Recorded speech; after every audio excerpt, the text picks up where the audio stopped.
And we're back. This is the Colombia Calling podcast. I am Richard McCall, your host here in Bogota, Colombia, 2,600 meters close to the stars. And this is the Colombia Calling podcast with a very special guest. He's a long-time listener, first time on the podcast. He's on the other side of Bogota, up north. His name, some of you might know his Instagram handle, El Indio Andino, but of course it's a play on words. It's Vivek Jayaraman, originally from India, now resident in Bogota. So, Vivek, welcome on the Colombia Calling podcast. Well, Richard, it's a honor, right? It's a special honor to be on the show that I have grown accustomed to listen to every week. I haven't missed a single episode of yours, so great job. That's very flattering indeed, Vivek. You'll notice that in the last, so far in 2025, we've had some quite chatty interviews, people living in Colombia and so on. And it's a way for us to share our, I would say, our affection for the country which we've made home. And I believe you've been here since 2013. Oh yeah. I landed in Colombia back in October of 2013. I just completed 11 years actually. 11 years and still going strong.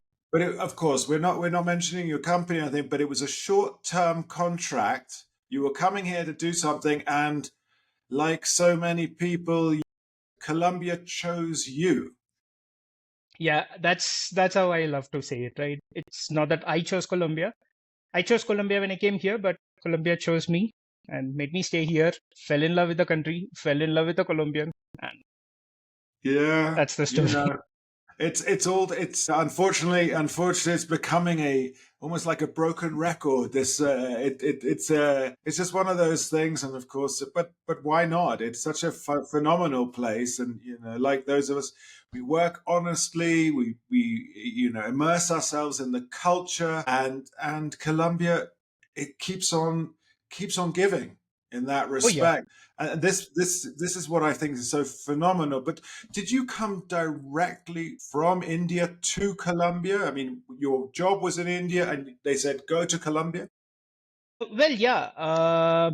I used to live and work in different countries. I've been to Malaysia, Philippines, Singapore, and some Eastern European countries such as Romania, Bulgaria as well. Yeah, just for these short-term projects, right? And it was meant to be one such short-term project, right? I mean, I hardly knew about the country. I hardly knew what I could expect. It was like just another part of the world. And growing up, well, the last time I heard of Colombia at school was skipping through geography lessons, right? The Andes Mountains, South America as a continent with the Amazon River and rainforests and things like that. But apart from that, I had not a lot of idea at all, and not what to expect as well. Well, it's true. If I get it right, you're from the state capital of where you're from is Chennai. That's correct. Down in the southeast of the country. Southeast of India. Tell me what state that is. That's called Tamil Nadu. Tamil Nadu is where I'm. State. Yeah. Okay, so Tamil Nadu, and so great big connection to Sri Lanka there. Oh yeah. I mean, we are at the closest point. We should be like some 20, 30 kilometers away from Sri Lanka. So you're closer to Sri Lanka than the capital. Oh yeah. I mean, in fact, if you take that distance, I'd be closer to Singapore. I'd be closer to Kuala Lumpur. I'd be closer to Thailand compared to New Delhi. Yeah, well, it's a big country. I mean, we know how that works, But so Vivek, I mean, it's fascinating that you should decide to settle and be here now as 11 years or 12 years here in Colombia. But you have a particularly interesting. Well, I would say it's a quest, but you have an affection for Cundinamarca and Boyacá. This is your stomping ground. Yeah, well, I am from the coast. I'm from the plains. I grew up in a small town. Today, perhaps it's slightly bigger than, it's not even in the leagues of perhaps Villavicencio in terms of population comparison, right? So I grew up in such a small town where everyone knows everyone. So I was always fascinated to, try and make connections in small towns and life in small towns in different countries. That always fascinates me. And here in Bogota, you are on top of the mountain, so you cannot avoid the mountains. And mountains have fascinated me as well. So You're from where the do I plains. even begin? Yeah, well, it's true. It's very different, of course. You're right there on the coast. Mm, You're in the plains. Now you're on the top of the Andes. What has been your plan? I mean, this is your plan: is to go to every municipality of Boyacá and Cundinamarca. Now, from what I understand, there are 123 municipalities in Boyacá and 116 in Cundinamarca, and that's right. it's a long term job, and to get out to all of these places. How many have you actually been to? Well, in Cundinamarca, I have visited 33 municipalities. And of course, there were a lot of municipalities that I've been to multiple times Yes. for various different reasons. In fact, my wife is from Guachetá. I will talk about that. And in Bojaca, I've been to 59 of them. Well, not even half of the Yeah. 123 municipalities, just way to go. But it's like you said, it's a long term project and it's not going to be over in the next 2, 3 years. I think it will take at least another 5 years. But this is it. It's Boyacá. I've been to a fair few towns, and I feel like I've seen a lot of the countryside there. The furthest, I guess, in I've got is into Mongi and the Páramo de Hmm. Ocetá and these places. It was many years ago that my wife and I and our first son, and he was very small, and we could go anywhere with him in the car because he didn't have, as they say here, ni voz ni voto. He didn't Hmm. have an opinion. In fact, he couldn't talk back then. So there we go. Yeah, we went round, we drove round during a Semana Santa, and I Okay. absolutely loved it. And I loved Isa, and I found Aquitania really interesting. It all Okay. smells of onion. Onion. Yeah, Yeah. the whole place smells of onion. It's Yeah. amazing. It's beautiful. It's But that's, beautiful. of course, Yeah. we tell the listeners it's because they grow onions there. I mean, it's not because of anything else. And in fact, yeah, well, that's a contrast, right? Because I have been to Aquitania, and Aquitania is famous for that spring onions, right? And you even have a monument for spring onions. And in other side of Bujaca, near Vijayadeleva, there is a town called Sachika, and they have another monument for onion, which is the Sevoja Cabezona, and they grow Sevoja Cabezona there. I'm like, these guys are fascinated with onions, you know. They really like their onions. But it is interesting, and I do love these monuments to everything. And of course, you go up to Mongi, and it's the football because they make the Mm. and and if you're in the other place I liked very much was Tibasosa. Tibasosa, oh, I love it. I love it. You know, the curious fact of Tibasosa is that that is one of, if I'm right, that is one of those only municipalities that have had more lady mayors than male. Really, So, yeah, the first mayor that was a lady from Tibasosa was from the 50s. And in the town hall, you see a painting of them, like it's filled with women. And Tibasosa was like, wow, that's awesome. I mean, in the 1950s, not a lot of country even had rights for women for voting. And yeah. Tibasosa was electing its mayors That's already. yeah, that's very emancipated in its way. You see, you really get under the skin of the history of these places because to go into the town hall and see all the pictures and learn about the amount of women mayors dating back to 1950. I mean, this is not, let's say, normal tourism. Well, even I don't like the word to be called as a tourist, right? I mean, it's a traveler. That's how I love to call myself because that's where you get to know the culture, you get to know the history of a place, you get to know what is it that people are looking for, what is it that is unique from that place, and so on. Ooh, so obviously, I mean, the food in Tibasosa, the genovesas, they're like chorizo type things. That one is more from Sutamarchan. Ah, Well, that's that's right. another thing. Yeah. But in Tibasosa, they make a lot of drinks from feijoa, the fruit. The feijoa fruit. It's just Yeah. bizarre fruit, isn't it? It's a bizarre fruit, that And as we speak, I have like a few of them in my refrigerator. one. I believe it. I believe this is. I mean, it really is. And the history. Not. I mean, we're not talking about just the sort of independence history because the independence history in Tibasosa and around there is fascinating. But I think probably more credence should be given to the indigenous history, the indigenous cultures of Boyacá, it's so very dense. It is. How have you got wrapped up in this? I mean, is there something do you read about it? Do you talk to elders? I mean, how do you get into let's say, the real nitty gritty of this history? Well, to start off with, right? Remember I was mentioning that my wife is from Guachetá, Cundinamarca. Well, there is a really interesting legend from that place where, on top of the mountain, there was an indigenous princess that got impregnated by the sun, El Sol, Sue, and she bore a child that became Goran Chacha, right? And he's considered like one of the wise men of the Muisca culture. So now, I am not sure if you have heard of this epic poem from India that's called Mahabharata. Mahabharata, Gita, Bhagavad Gita, Gita perhaps, right? rings a bell. Gita. Right. So Gita, Mahabharata, well, Gita is part of Mahabharata, right? So Uh, there we have a character called Karna, whose mom was impregnated by the sun.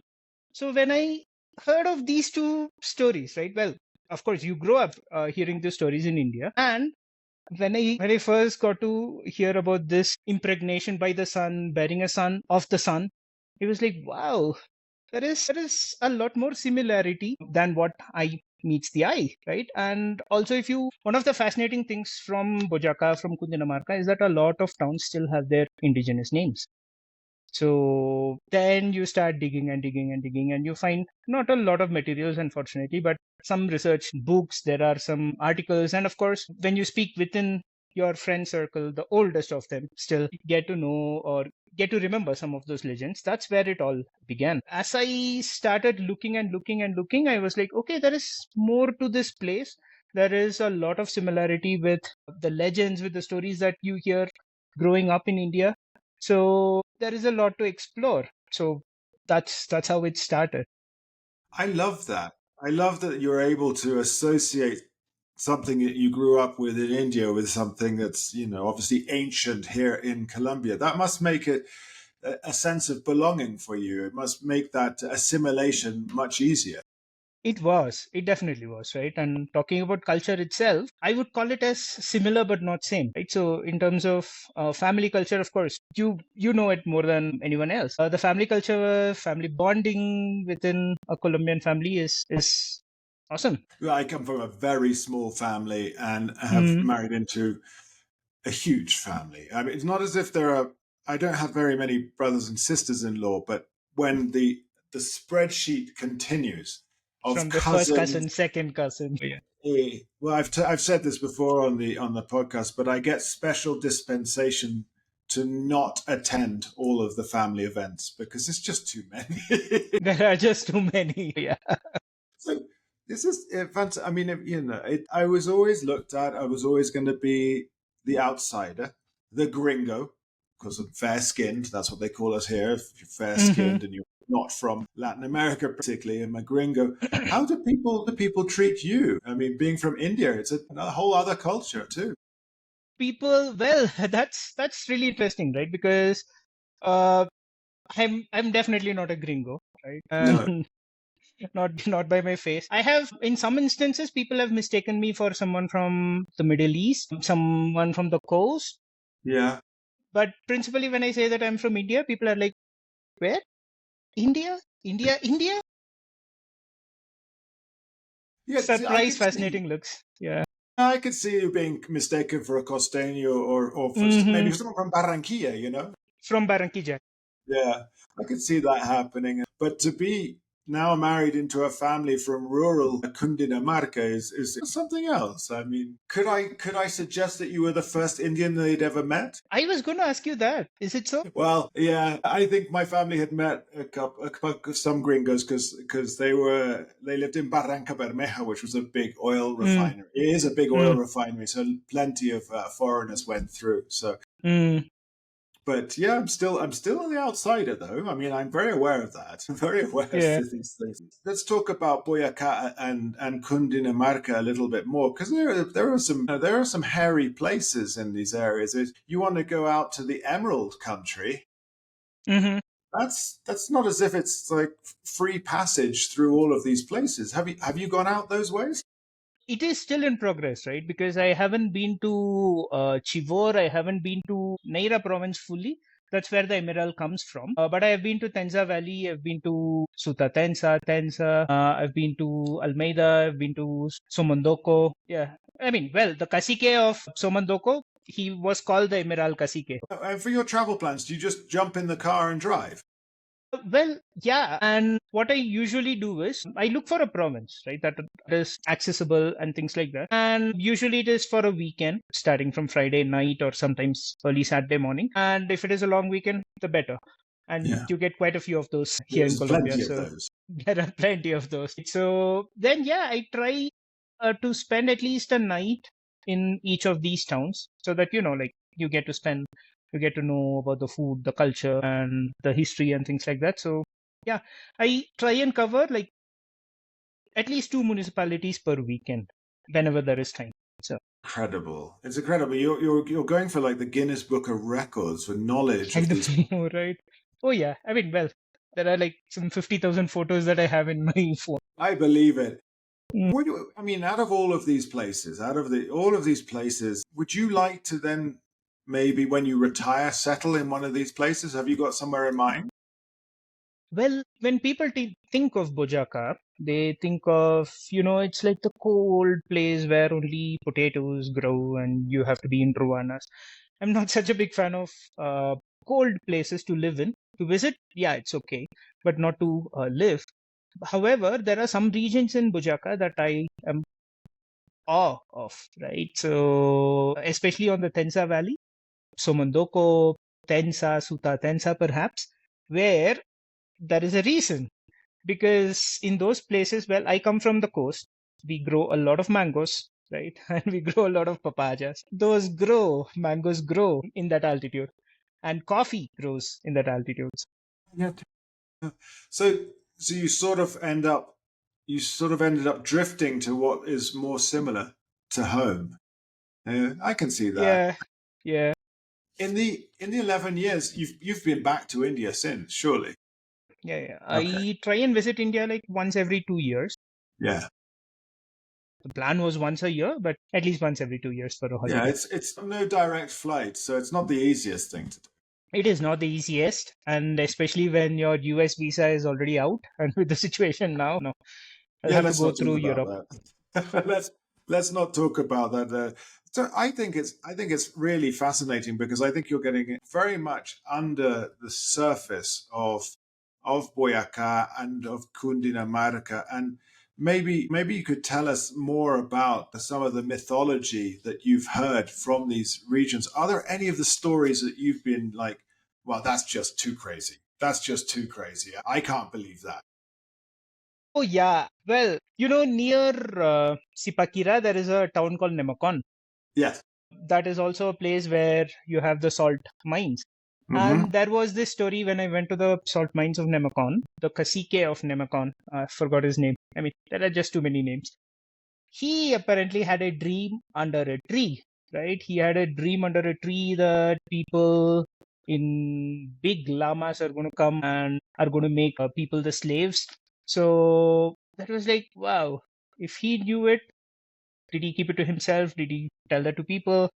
So that was one that I was not able to believe. Well, it was kind of fascinating, those legends, but that was one of the wow things. And the other one was I get fascinated when I see, of course, you have been to Bojaka, you have been to the towns. There is Sogamoso and there is Duitama. Sogamoso is the capital of Sugamuxi province, and Duitama is the capital of Tundama province. Yeah. And when you read about Tundama, when you read about Sugamuxi, the caciques, you hear like parallel stories, right? I mean, each of them took a different turn. Sugamuxi, he accepted the Spanish, he converted to Catholicism, he converted to being Catholic, and he accepted the Spanish, and he has statue, he has a Spanish name and things like that. But on the other side, there is this guy, there is this character Tundama that you only read in books, that you only see in wall paintings, that you only see in names, but that fought the Spanish till the end. And In fact, some 5, 6 years ago, there was even an animation movie about Tundama, and they tried to make it in Muiscomun. That's the name of the language, right? Muisca, Chipcha language. So they even try to, yeah, and they even try to make it. The sad part was in Avenida Chile in Cine Colombia, they used to release these type of art films, shall we say. And I went to see that film and it was hardly like three other people besides me. Yeah, yeah. That's kind of sad. I live very close to that cinema, and there's never anyone going to the art movies. Very, it's unfortunate. It's only we only get blockbusters, isn't it? Yeah, that's right. That's a bit sad. It's true, but you were mentioning Sogamoso and Duitama. They both interest me. Sogamoso, it has a land of sun and steel, or something like that. Sogamoso is they have this sun temple as well, right? That was another fascination that I had because, in my region, in the place where I grew up, around Tanjavur, we have, well, as part of, I'll have to take you a little lesson about how our culture is, right? We worship a lot of gods, we worship a lot of forces of nature, and that includes the planets, that includes the solar system as well. So near my hometown, we have temples for the sun, temples for the moon, for Jupiter, for Saturn, and a lot of temples that are still in practice, that are still where people go to worship, where people go for praying. And there is a sun temple as well there, some 20 kilometers from where I grew up. And when I heard of the sun temple here in Sogamoso, I was like, wow, that's awesome. And yeah, well, that is eventually just a museum here, and it's well maintained, and they were able to preserve the replica of the original structures, and that was a lot of effort as well. I get it, and everything is destroyed. Is there any similarity between, again, where you're from and this sun worship in Sogamoso? On the offerings, yes. For example, recently, just a couple of weeks ago, 14th of January, there was a festival called Pongal, in which that is basically a sun worship festival, right? Back in my region, where you offer sugarcane, where you offer rice, where you offer the produce of the earth to the sun god. You say thanks to him for all the abundance that he brings in, and well, it's a really nice festival. The way that the Muiscas used to worship the sun was also similar. They used to offer corn, they used to offer potatoes, they used to offer fruits, they used to offer chichas. And that was like, wow, sun worship was quite common in ancient world. And well, because that's one of the gods that you see, right? You see to believe. That is one thing that I've seen is very common. And the legend about the son of the sun that I mentioned, that also was very common. And you also have the wise teacher that helps people develop the civilization. It's called Bochika. That's the Bochika, right? And he was the one that also, they say that he was the one that created the Tekendama Falls when he walked and showed the way. You have similarities there as well. There is always a wise man, there is always sun worship, there is always moon worship, and there is always worship of the stars, the rain, the rainbow, and things like that, for each of whom we still have gods, right, back in India. So those are very, very common.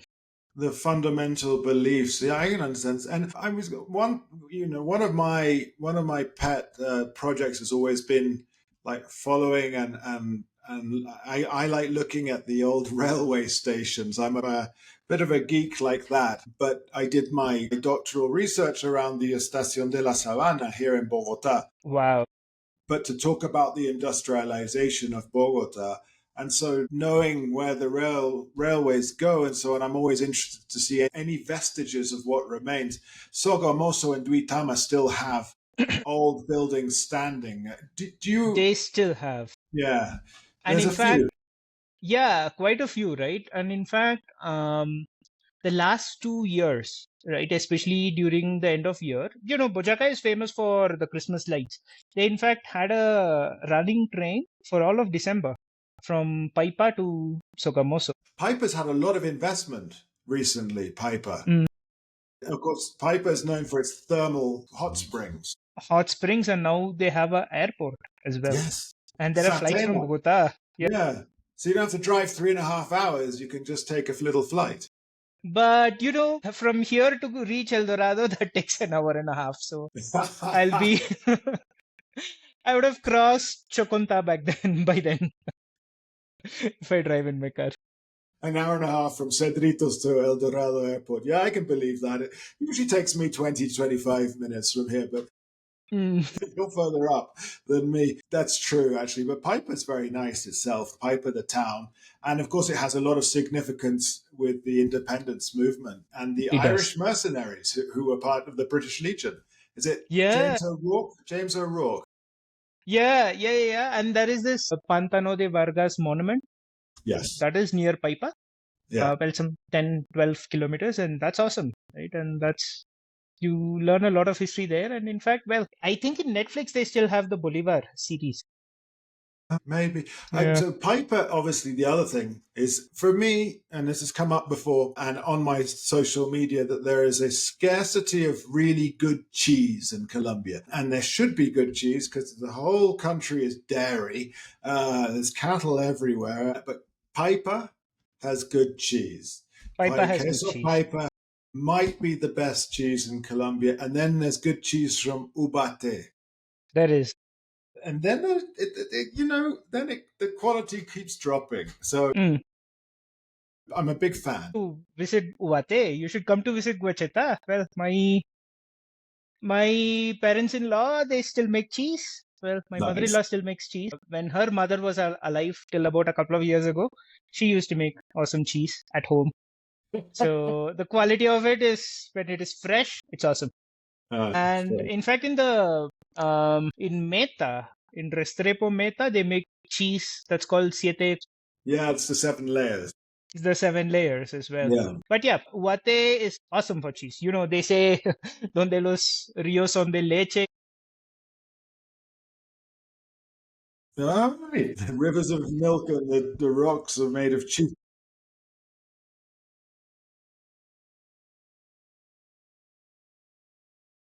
Oh, God. Okay, I got it. I can hear it, but how is your Spanish, Vivek?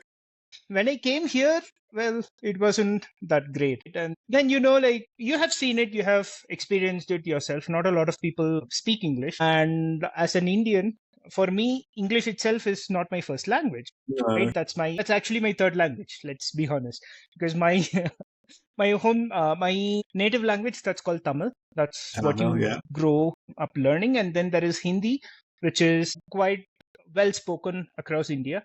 And then you learn English. So my Spanish wasn't that good. So then I started practicing. There are apps, there are books, there are YouTube videos, there are TV shows. Well, that's one of the things that I did with closed captions. And then I read newspapers, Richard. And I am still kind of old-fashioned there. I have a running subscription of El Tiempo from about 10 years. One. You're the only person. I don't know. I like to have my morning coffee reading it with the newspaper. Yeah, I can understand that. And then, of course, you're married to a Colombian, so there is going to be a necessity there. Yeah. And I always tell her, right? I mean, if people steal your phone, no one is going to understand the conversation between us because we have our own Creole. That's Spanish. How is her Hindi? She's not learning Hindi because, well, to speak with my family, she needs to know Tamil. And Tamil, she's making the efforts, taking baby steps. And, it's a completely different language with a completely different set of grammar. She's getting there. Oh, very good. Yeah. Support is the most important thing here. Mm-hmm.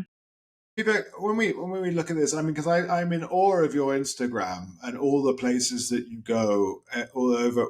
As we kind of wind this down a little bit, where's next? Where are the next destinations for you? For 2025, well, I have quite a few planned. I want to visit this province that is in the eastern part of Boyacá, that is in between the plains and the Sugamuxi province, that's called La Libertad, because there is a town called Pajarito that I'm fascinated. I've got coffee from Pajarito, but I've never been to that town. So I'm kind of fascinated to visit there. That's La Libertad province. And the next one that I want to do is to, complete the Tensa Valley trip, because there are two provinces there. I've completed the Eastern Bojaka province with the exception of Chivor. But then there is Neira province with some 6-7 municipalities that I'm planning to visit. That's the next one. And the other one that I want to go beyond, that's in Valderrama province. That is north of Sugamuxi province. Like at least these three provinces I want to cover in 2025. I don't even know provinces. I know names of towns, but I don't even know provinces. So Pajarito, little bird, Little bird is a coffee growing area in Boyacá. in Bojaka. So, but places in Boyacá and Cundinamarca were the first wave of coffee farms. I mean, they were the original, like Viota, all of that kind of area. Before, what we think of now, or what is now called the coffee region, is the next wave. And it is more commercialized there. But yeah, the original coffee growers were from Bojaka and Cundinamarca. And well, one of your guests, Erin, may get mad when I say this. I've seen the the best coffee is actually from Bojaka, from Tensa. Especially there is this town called Guachetá, and the coffee there is amazing. Guachetá's where your wife is from. No, well, there is quite a few different towns, right? So my wife is from Guachetá, and this town that I'm referring to is called Guachetá. Guachetá of Bojaka. And then, of course, there's Gachetá. There is Guachetá. There is Machetá. Well, yeah, and hardly people know about Guachetá outside of the province. No, I don't know. This level of understanding and knowledge of these areas it's quite mind-boggling, Vivek. Have you ever thought of going further beyond Boyacá and Cundinamarca? I heard you've been to Meta, but I've been to Meta. I've traveled quite a bit in the coast as well. I've been quite a few times to Magdalena, to Atlántico, and in fact, for the holidays with my wife, we were in La Guajira, exploring Majapo, exploring Punta Gallina. That was fascinating as well. Yeah. And yeah, eventually I want to cover all the 32 departments. I've been to 22 of them already. So probably more than me, I think. Did they think you were Wayu in La Guajira? No, they did not. Well, the experience was not that pleasant. I was expecting more. There was this, you cannot do it alone. You'll have to do it through a tour company, right? So there was one evening in a rancheria, and I was hoping to learn more about the Waju culture, but well, the Waju person herself was not aware of. She was not too aware of the cultures, right? And in fact, I was asking about the sacred places, because here there is Sogamoso, there is Shia, there is Guachetá, there is Genesano, where they have monuments of indigenous characters or legends or gods, or where you have the place of Tejo. I forgot the name of the town. What's it called? The Tejo, where the Tejo is. Let me look at my notes if I have it. It's escaping my mind. That is near Nuevo Colón, where they have the monument of Tejo. Yes. And you see. No. Sesquile is in Cundinamarca, but this one is Bojaka. The town of Tejo. Just 1 second. Let me see for our listeners, Tejo is a Colombian sport, but really, it's a highland sport where you throw a weight, which looks like a weight that you would have in a grocery shop in the old days. You throw a weight down a long corridor at a clay board with explosives in it. I think that's the easiest way of putting it. You must be pretty good at this now. I do. I play a lot of Tejo. And the town is called Turmeque. That's it. Turmeque. Yeah. And in Riohacha, they had this, where they put boards about the letreros, about the history of the town. They had mentioned about some 250 odd sacred places for the Wajus. So I was asking the lady from the rancheria about those sacred places, and she hardly was aware. Well, that's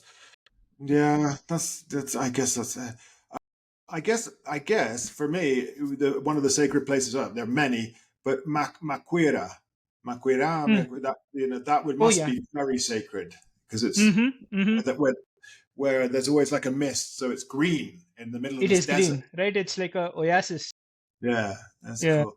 Well, well, maybe some people don't want to know quite as much as you.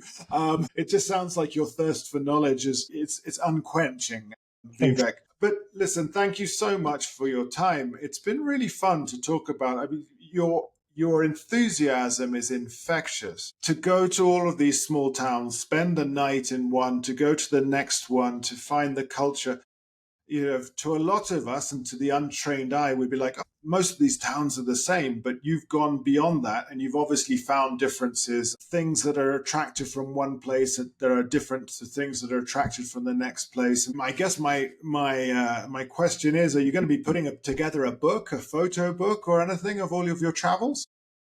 Well, that's in the long-term plans, right? Eventually want to make at least a coffee book. That's something that I really want to do, and at least calendars of Yeah. the different provinces, different departments that I've been to, and different municipalities. And I want to develop a website as well, Richard, and to showcase just people how beautiful this country is, how beautiful this region is. You're going to experience, well, as long as you have your mind open, right? So that's one thing that I always keep telling people. You keep your mind open and you're going to see really good things about the country, about the department, about food, about everything. And just one last thing, right? This just came to mind, talking about things about Bojaka. There is a town in Bojaka that's called Bojaka. And I went there and I was like, wow, this Bojaka. And they call themselves as Dole Boja Sensei. So you get to know these little things about the provinces, about the departments when you travel, and that's awesome, right? And there is a Well, Colombia in Vila. I've been there a couple of times as well. That's Colombia, Vila, Colombia. sometimes I'm getting this idea that you have the map out and you just sort of close your eyes and throw a penny down, and wherever it lands, you go. Well, yeah, not exactly, right? But I look for the provinces. I kind of do a proper research as well. And of course, my wife helps me also in choosing places. But most of the times, there are not a lot of towns that she has been to either. There's a place south of Bogota it's called Agua de Dios. Agua de Dios. Have you been there? I have been to Agua de Dios. I have been to Yeah. Granada. That's south of Bogota. More. So I wanted to go because I knew it was the famous, like for its leper colony and its Hmm. leper, what do you call it, hospital Yeah, and so on. I really wanted to go. I'd read about the history. it is. It is nice. It really is nice. And yeah, that's south of Cundinamarca and south of Bogota, I'm sorry. And you get to cover quite a few municipalities around there also. There is Granada, there is Silvania, there is Sylvania's nice as well. Silvania is nice. And Granada is nice as well because that's where, the descent starts. Granada is kind of cold, Silvania is hot. That's when you go downhill. Well, Vive, this is just great. What a nice conversation to have with someone who's so totally enamored with Colombia and really trying to get, you know, I would say a very profound understanding of the regions and the provinces and so on. I have no doubt that you'll manage to get to all 32 departments before long. I have no doubt about it. Here's the best, all the best for you on your travels around Colombia. What energy you have to get around and about. It's not an easy task, you know. Sometimes you just want to stay at home. So your Instagram handle is El Indio Yes, my Instagram is El Indio Andino. El Indio. And I have a blog, but not very regular to it. That's called unknowncolombia.blogspot.com. Okay. That's there in my Instagram page. And well, yeah, my DM is open if anyone want to reach out. And If you have even more than a passing interest in Cundinamarca and Boyacá, and Bojaca. this is the place to go. Vivek, thank you so much for your time and thank you so much for sharing your love for Colombia. And I know that my listeners really enjoy these types of conversations where it's just sort of two people sitting around having a great chat about the country that we clearly love. So it's been a real honor, Vivek. Thank you. Richard, thank you so much. Thank you so much for the opportunity. As This is more than me coming into your show. This is as a long time listener of your podcast that has clearly never missed any episode of yours. Although I don't, like the podcast app is not so very easy for comments. So, but here am No, I. not. I've been such a big fan of your work. So please continue the great work that you do done. And thank you for inviting me on. And we're looking forward for another conversation as well.